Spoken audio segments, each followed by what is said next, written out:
Serious stuff now. One of the architects of the Patriot Act speaking out about curtailing of the program, saying the original law was never meant for collecting metadata. Listen to Sensenbrenner. There was a specific prohibition on data mining in the original Patriot Act, which former Majority Leader Dick Armey and I insisted on putting in there. The problem is that the secret FISA court turned the word relevance on its head and authorized the NSA to go data mining and to have bulk collection. Is that how you see it? Our next guest has a different view. He says limiting these programs could leave us in greater danger of a terrorist attack. Former director of the CIA and NSA, General Michael Hayden, back. General, your reaction to one of the authors of the Patriot Act? Brian, I'm a bit confused because NSA is not doing data mining. Now, NSA did get the authorization to do bulk collection, but what it does with all that metadata information is simply ask a query from a foreign terrorist phone number, whether or not that phone number has been in contact with any number inside that database. Data mining just doesn't take place. And Brian, with regard to bulk collection, Jim Clapper wrote to Congress twice. The first time in 2009 in a letter, admittedly top secret, but a letter intended for all members of Congress to make it precisely clear that NSA was indeed getting this kind of information from the telephone companies. So they had the information, claimed they didn't have the information, perhaps because they weren't reading their email. Interesting twist of events. You also say, too, since the phone companies are collecting this, that the Supreme Court already ruled on this, and it is indeed allowed. And you go back to a certain case in 1979, Smith versus Maryland.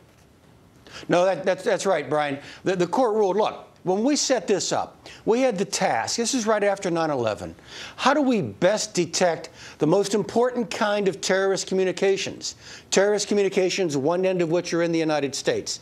And we hit upon the metadata acquisition effort as the lightest possible touch we could have on American privacy and still accomplish our mission. And we based it on Smith versus Maryland, which said, you and I, Brian, all of us, we don't have a reasonable expectation of privacy when it comes to information that the phone company has to create a phone bill.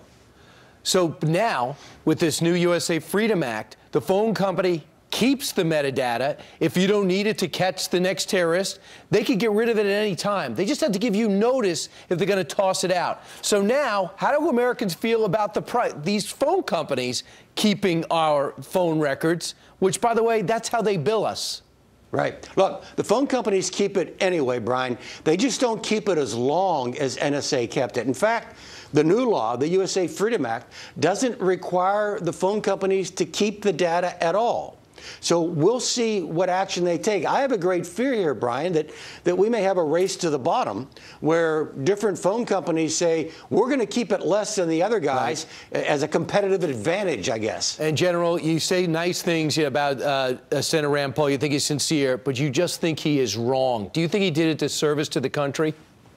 Brian, I'm puzzled. Yes, the Patriot Act going dark for more than 2 days was a disservice to the country. And what I'm puzzled about is that Senator Paul just didn't seem able to take yes for an answer. The USA Freedom Act ends the bulk collection, and yet he still delayed the vote on that. So it made you wonder if it's all politics and you're in the business of being serious about security. Well, Brian, this was a valuable program. Everyone who's touched it, look, is it a silver bullet? Of course not. But it's part of that effort we put together after 9/11 that's been successful in keeping us safe. Yep. General Michael Hayden, thanks so much. You would know. You were there. Thanks for joining us this morning. Thanks, Brian.